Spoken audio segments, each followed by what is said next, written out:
नमस्कार, मी Swapnil Suryavanshi. Zoom on news मध्ये आपल्या सर्वांचं स्वागत.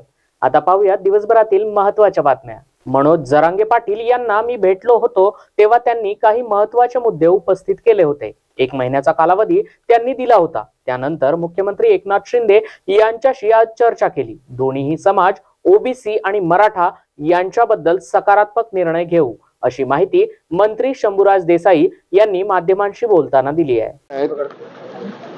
माननीय मनोज पाटील जरांगे साहेबांना यावेळी मी आणि खासदार संदीपान भुमरे साहेब भेटलो तेव्हा त्यांनी काही महत्वाचे 5-6 मुद्दे हे त्या ठिकाणी चर्चेमध्ये उपस्थित केलेले होते आणि त्याच्यासाठी त्यांनी आता 1 महिन्याचा कालावधी सरकारला दिलेला आहे. तदनंतर माननीय मुख्यमंत्री महोदय कार्यक्रमामध्ये व्यस्त होते आणि मीही शनिवार रविवारी दरवेळेप्रमाणे मतदारसंघात जात असल्यामुळे मी माझ्या गावी गेलो होतो. जे चर्चा झाली, जे मनोज पाटील जरांगे साहेबांनी मुद्दे उपस्थित केले आणि त्याच्या बाबतीत राज्य सरकारनं आतापर्यंत काय कार्यवाही केलेली आणि पुढे कशी करायची या बाबतीत मी माननीय मुख्यमंत्री महोदयांना सगळं अवगत केलेलं आहे. आणि दोन्ही समाज म्हणजे इतर ओबीसी समाज सुद्धा आणि मराठा समाज सुद्धा या दोन्ही समाजाला निश्चितपणानं सकारात्मक भूमिका घेऊन त्यांच्या बाबतीत राज्य सरकार पुढील योग्य तो निर्णय घेईल.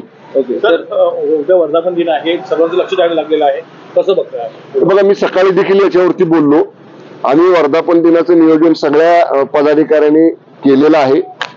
प्रत्येक तालुक्यामधनं, प्रत्येक जिल्ह्यामधनं जे पदाधिकारी आमचे जिल्हा प्रमुख, उपजिल्हा प्रमुख, तालुका प्रमुख, विभाग प्रमुख, उपविभाग प्रमुख आणि शिवसैनिक हे सगळेजणच मोठ्या संख्येनं उद्याच्या वर्धापन दिनाच्या कार्यक्रमाला येणार आहेत.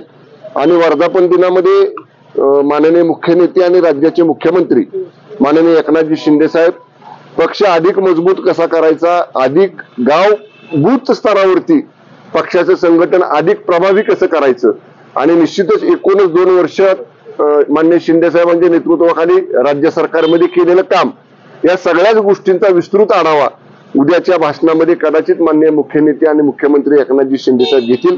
आम्हाला सगळ्यांनाच त्यांच्या भाषणाची आतुरता आहे. ओके, नाराज आहेत असं कळत होतं. त्याच्यानंतर त्यांची भेट मिलिंद नार्वेकर आणि संजय राऊत यांनी घेतलेली मागच्या आठवड्यात अशी सुद्धा माहिती आता समोर येताना मला माहित नाही या बाबतीत. ज्यांची भेट घेतली त्याला तरी विचारा किंवा जे भेटले त्याला तरी विचारा. माझ्यासारख्या ज्याला या विषयातली काहीच माहिती नाही ते याच्यावरती मी काय बोलू शकत नाही.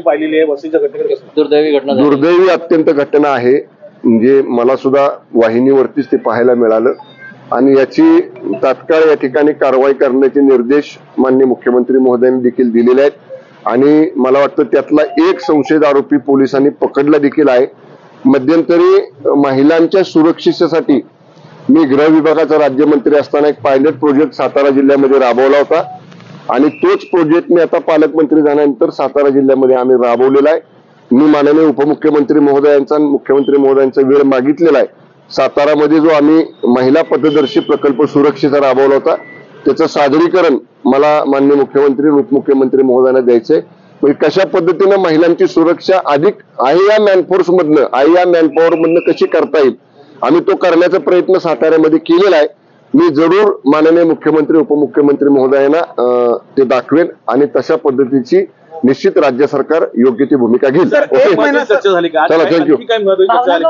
मी फक्त आपल्याला सांगितलं तसं मी जरांगे पाटील दादांना भेटून आल्यानंतर त्यांनी जे मुद्दे मांडले त्याच्यावरती मी जी काही माहिती विभागाकडनं घेतली, मराठा आरक्षण मंत्रिमंडळ उपसमितीचा मी एक सदस्य आहे, याच्यावरती माझा पूर्वीचा देखील अभ्यास आहे. पुन्हा मी जरांगे पाटील दादांकडनं आल्यानंतर दुसऱ्या दिवशी सुद्धा सगळ्या विभागांकडनं ती माहिती घेतलेली आहे. काही लोकांच्या अधिकाऱ्यांच्या बरोबर चर्चा सुद्धा केलेली आहे. या बाबतीत माननीय मुख्यमंत्र्यांना मी अपडेट केलेला आहे. मराठा आरक्षणाचा प्रश्न आहे तो मार्गी लागेल का? कारण एकाच महिन्याची मुदत जी आहे आपण सकारात्मक असलं पाहिजे. जेव्हा मी उत्तर दिलं, जेव्हा मी शब्द दिला तेव्हा मी त्याला 2 महिन्याचा वेळ मागितला होता. पण मान्य मनोज दादा म्हटले की 2 महिने शक्य होणार नाही. त्यांनी 1 महिन्याचा वेळ दिलेला आहे. 1 महिन्याच्या आत त्यांनी जे 5-6 महत्वाचे मुद्दे माझ्याकडे दिलेले आहेत चर्चेसाठी ते म्हणजे 1 महिन्याच्या मुदतीच्या आत पूर्ण ताकदीनं ते पूर्ण करण्याचा प्रयत्न राज्य सरकार करेल. Okay, thank you.